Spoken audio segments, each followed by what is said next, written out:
Assalamualaikum warahmatullahi wabarakatuh. Perkenalkan, nama saya Nur Zaitun dengan NIM 42320010010120 dari Prodi Desain Komunikasi Visual Menteng. Pada video kali ini, saya akan mempresentasikan materi dari modul 11 Pendidikan Anti Korupsi dan Etik UMB, yaitu tentang membangun karakter disiplin dan kerja keras. Yang pertama yaitu pengertian kedisiplinan.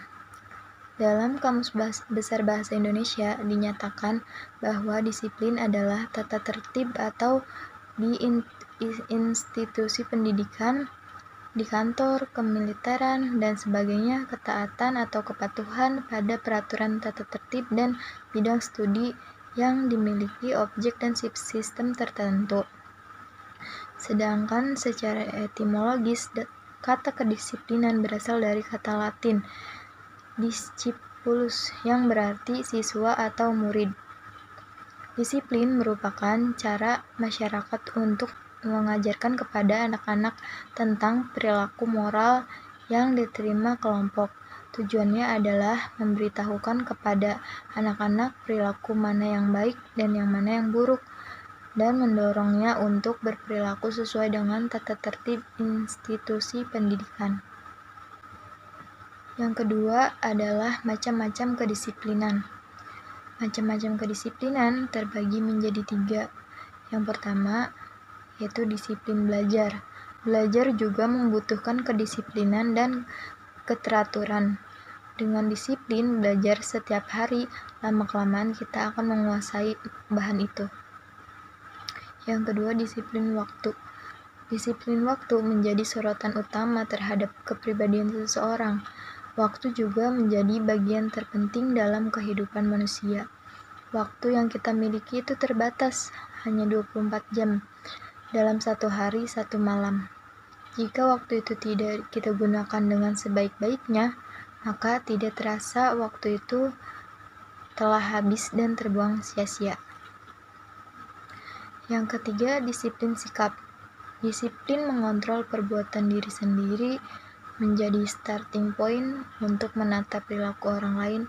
Misalnya disiplin untuk tidak marah, tergesa-gesa, dan gegabah dalam bertindak. Selanjutnya yang ketiga yaitu unsur-unsur dalam penanaman kedisiplinan. Ada 3 unsur. Yang pertama, keluarga. Keluarga merupakan tempat pertama dan terutama bagi setiap insan untuk tumbuh dan berkembang, maka ia memegang peranan yang sangat penting dalam perkembangan seseorang. Dalam hal ini, yang lebih berperan dominan adalah orang tua, karena merekalah yang lebih sering berkomunikasi dan berinteraksi dengan anak-anaknya. Yang kedua, institusi pendidikan. Dalam pendidikan dan penanaman yang dialami dalam keluarga dapat dialami atau diperoleh di institusi pendidikan. Karena dalam hal-hal tertentu terdapat kemiripan pada kedua wadah atau tempat pembinaan ini. Yang ketiga adalah masyarakat. Setiap individu menjadi anggota masyarakat. Dari masyarakat, ia dapat menerima atau belajar cukup banyak hal yang berguna bagi kehidupannya. Pengetahuan dan pengalaman yang diperoleh pribadi yang bersangkutan setelah mendapat pembinaan lebih lanjut, kemudian diabadikan lagi kepada masyarakat. Yang keempat adalah faktor-faktor yang mempengaruhi penanaman kedisiplinan.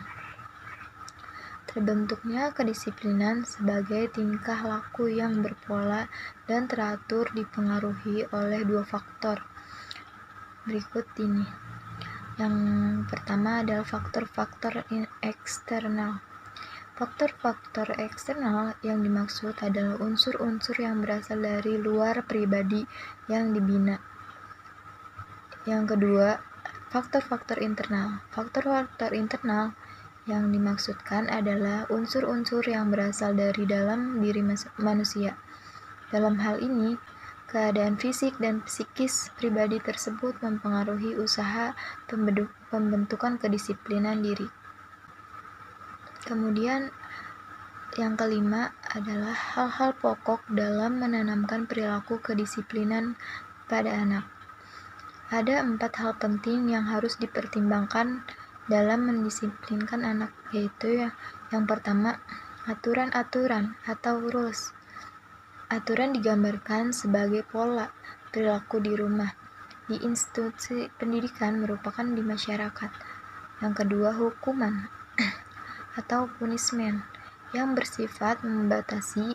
Hukuman akan menghalangi pengulangan perilaku yang tidak diinginkan oleh masyarakat. Yang ketiga, imbalan atau reward. Imbalan merupakan suatu penghargaan untuk hasil baik yang telah dicapai. Yang keempat adalah konsistensi. Konsistensi berarti suatu derajat kesesuaian atau stabilitas. Konsistensi harus menjadi ciri dari seluruh segi dalam penanaman disiplin.